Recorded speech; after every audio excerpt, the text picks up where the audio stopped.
pertama, harapan kami kalau berbicara KTP elektronik sudah tidak ada lagi istilah fotokopi terus. Jadi saya di dompet ini Pak, selain menyimpan KTP elektronik, saya nyiapkan 3 fotokopi KTP.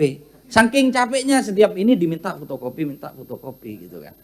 Ya ini sebetulnya kondisi real di lapangan yang harus menjadi trigger bagi kita pembuat kebijakan ini. Ada hal sesuatu yang belum tersampaikan secara tuntas. Terus kemudian yang kedua Pak, ini terkait dengan masalah aturan. Aturan terkait dengan Amindo, sifat daripada hukum dan aturan itu kan koersif Pak ya, memaksa ya. Memaksa masyarakat untuk cut off dari kondisi kebiasaan manual konvensional menjadi digital. Ada transformasi. Tidak bisa kita lempar kepada masyarakat untuk memilih apakah ini pakai digital atau pakai elektronik. Harus, kalau masyarakat dikasih pilihan itu terjadi social culture shock. Ada kondisi sosial yang yang tidak biasa dihadapi oleh masyarakat. Masyarakat pedesaan itu jangankan urusan IKD apa segala macam, WhatsApp atau apa yang enggak punya aksesibilitas juga masih banyak gitu di pedesaan.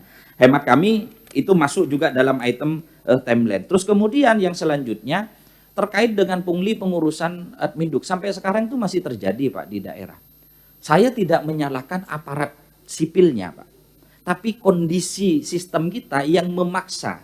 Jadi masyarakat melakukan korupsi kecil dalam hal pungli itu karena kenapa? Keadaan tidak dijangkau oleh mereka. Ketika kita ngurus belangko tidak tersedia, butuh waktu berapa bulan. Jadi bukan calo yang mencari kita, kita yang mencari calo Pak. Karena kalau lewat calo itu bisa dalam waktu seminggu selesai. Itu yang saya alami ketika saya belum jadi anggota DPR, nunggu sampai 6 bulan Pak. Saya nggak didatengin calo sama sekali, nggak ada, di steril lah di dinas itu. Tapi kita yang cari, kenapa? Karena kita butuh sebulan jadi. Lah maksud kami, setiap kebijakan yang tidak punya aksesibilitas publik untuk menjangkau, maka akan memaksa publik untuk melakukan korupsi kecil dalam bentuk pungli. Yang korupsi bukan personnya, tapi sistemnya yang memaksa publik untuk korupsi. Lah ini menjadi PR dan tanggung jawab kita.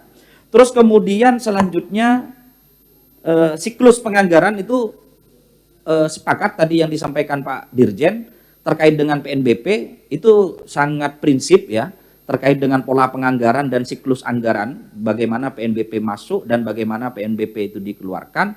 Selama itu misalkan dipergunakan secara proven, kami sangat mendukung ya, itu harus kembali lagi ke Mendagri untuk mendorong meningkatnya PNBP dan layanan. Kemudian selanjutnya terkait dengan penganggaran belangko Pak, maksud kami begini, ini harus dilakukan cut off Pak. Jangan tiap tahun belangko itu terus tinggi penganggarannya, tapi IKD-nya yang didorong Pak.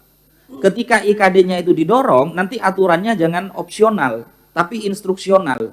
Jadi jangan masyarakat itu IKD tidak menggantikan KTP elektronik. Ada saatnya ya IKD itu menggantikan KTP elektronik. Lah nanti akan ada penurunan anggaran dan layanan publiknya akan lebih efektif Pak.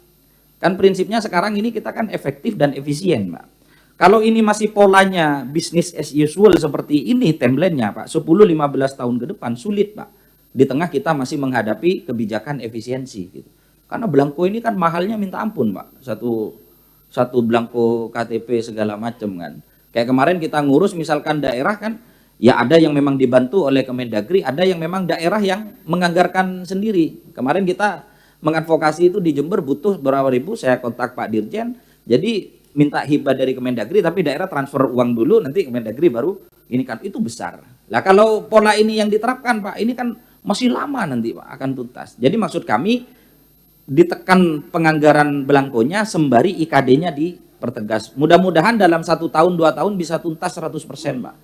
Kalau dicicil kayak gini sampai 10 tahun 15 tahun nggak selesai.